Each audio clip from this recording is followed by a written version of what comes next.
Hello, my name's Zemar Metcalf. I go to Cottonwood Classical, and I'm sure we're aware of all the chaos that's recently just happened. And many kids, everyone my age, feels pretty powerless.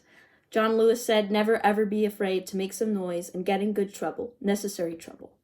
And Elie Wiesel also said that there may be times when we are powerless to prevent injustice, but there must never be a time when we fail to protest. And as adolescents, we are pretty powerless. So I wrote a poem in a form of protest, but more of pre-protest. You are the people that teach us. And honestly, we need help. We want change. We don't want to go to school afraid. And currently, all I have is my voice in a poem. So here we go. Telephone game saves lives. Dark, heavy bags filled with books and Chromebooks. I measured. Mine weighs 9 pounds. An AK-47 weighs about the same amount. Girls have been hiding tampons and pads in their backpacks for years. Boys have been hiding their fears and feelings under layers of abuse for decades. Who is to say that a teenager in a school filled with extremist views, left and right, no metal detectors at the doors, no guards in the halls, a group of people who are the best at hiding stuff, vape pens in the bathrooms, condoms under the bed, the planning of suicide. Who is to say these people could not hide a gun in their backpack? No metal detectors at the doors, no guards in the hallways, no active shooter training. Flooded instead with extremist political views, left and right, a curriculum enforcing this with intense pressure, stress, a slipping slide to depression. Yet this same group is criticized for the use of the telephone game, lack of digital citizenship when you say we are not ready to yet be regular citizens. Yet stupidity is the very thing saving lives. A smart man would smile at every teacher, walk in the school, have straight A's, and one day pull a gun out and continue smiling as his classmates bleed out onto the dank carpets. The smell of sweat, tears, and hidden feelings mixed with blood and gunpowder. At least this man was brave enough to finally unveil it all. But a stupid man would send a threat on a phone, or a meme, a text message, an email, leave a note at your door. Luckily, the world is filled with stupid men. Thank God and all things right in the world for stupid men.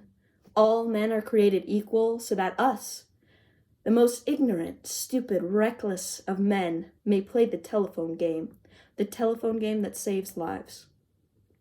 My problem is not that we came to school the next day.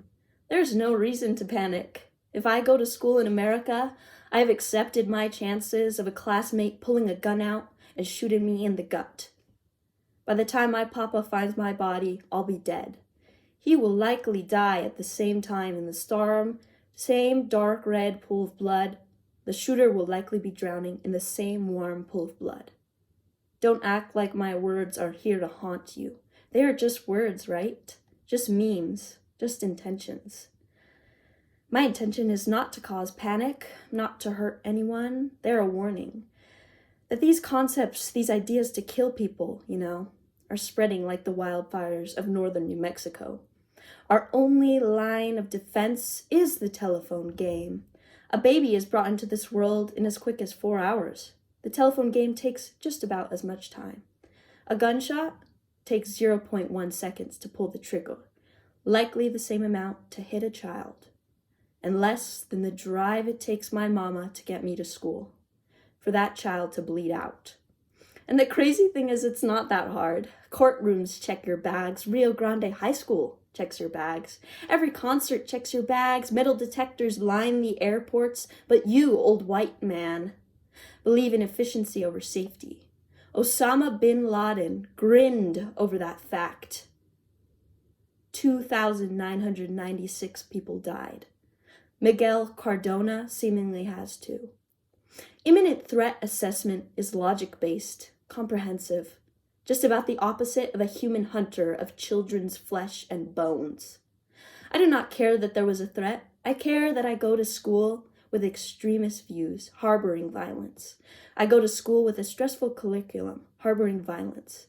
No metal detectors at the doors, no guards in the halls. Because why? Is that ghetto? Is safety a thing only schools with too many Mexicans need? Over 50% of shooters are white. Maybe the guilt finally set in. With stupidity as our savior, our only line of defense is a child's game. Before long, we'll be sitting in a pool of red blood, staring into the eyes we see every day, the eyes of a societal message we lack to address. And Mama's tears, yelling over my body, her nails wanting to be deep in someone's throat, hands wanting to be drenched in the spewing of jugular blood. Maybe the shooters, maybe Joe Biden's, maybe the principals, maybe the students, maybe her own. Her tears won't bring us back. Continue playing a child's game, at least until you're 18. Don't grow up too fast just yet. If society won't save us, the telephone game might.